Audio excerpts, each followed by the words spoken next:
अस्सलाम वालेकुम वरहमतुल्लाहि वबरकातुहू। रसूलुल्लाह सल्लल्लाहु अलैहि वसल्लम ने फरमाया कि मुनाफिक की 3 निशानियां हैं।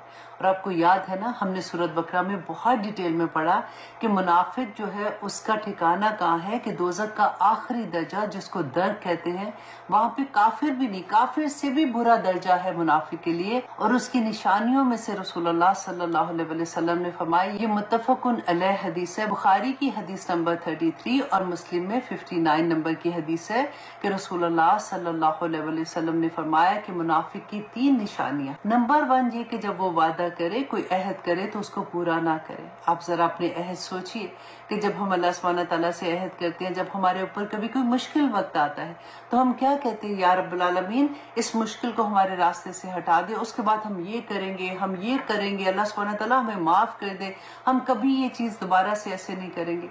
और जैसे ही कुरान पाक में भी अल्लाह सुब्हानहू तआला ने फरमाया कि जैसे ही मैं इनसे मुसीबत दूर कर देता हूँ, ये फिर वैसे के वैसे हो जाते हैं। और इसके अलावा याद कीजिए कि हमने जो पहला अहद किया था, ला इलाहा इल्लल्लाह, कि अल्लाह के सिवा कोई माबूद नहीं है, कि हम उसका हक अदा करते हैं। क्योंकि अल्लाह सुब्हानहू तआला ने कुरान पाक में कहा कि तुम अपने नफ्स को अपना खुदा बनाते हो। और नंबर 3 ये कि हमने अल्लाह सुब्हानहू तआला से वादा लस किया था, वही याद कराने के लिए अल्लाह सुब्हानहू तआला ने बार बार हमारी रहनुमाई करने के लिए नबियों को, पैगंबरों को भेजा, किताबें भेजी, ताकि हम लोग अपने वादे को याद रख सके। नंबर 2 ये कि जब वो बात करे तो वो झूठ बोले। और नंबर 3 कि वो इमानत में खयानत करे। हम अक्सर ऐसी हदीस जब सुनते हैं तो हम कहते हैं कि अल्हम्दुलिल्लाह हम तो ऐसा नहीं करे। अब देखिए कि हम पूरे के पूरे अल्लाह सुब्हानहू तआला की इमानत है ना, हमारी आंखें, हमारी जुबान, हमारे कान, हमारे नाक, हमारे चलना, हमारा बैठना, हमारा एक एक उज़्व अल्लाह सुब्हानहू तआला की इमानत है।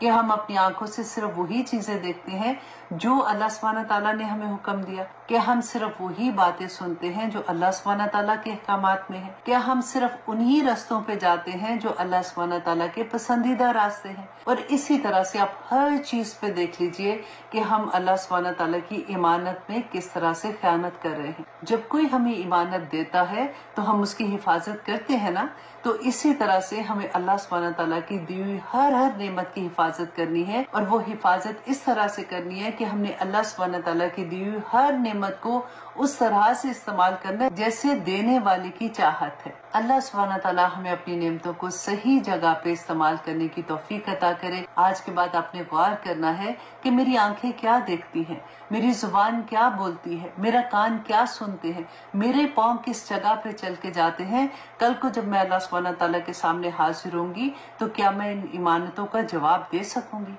अल्लाह सुब्हानहू तआला हमें दीन की सही समझ अता करे। आमीन सुम्मा आमीन। अस्सलाम वालेकुम वरहमतुल्लाहि वबरकातुहू।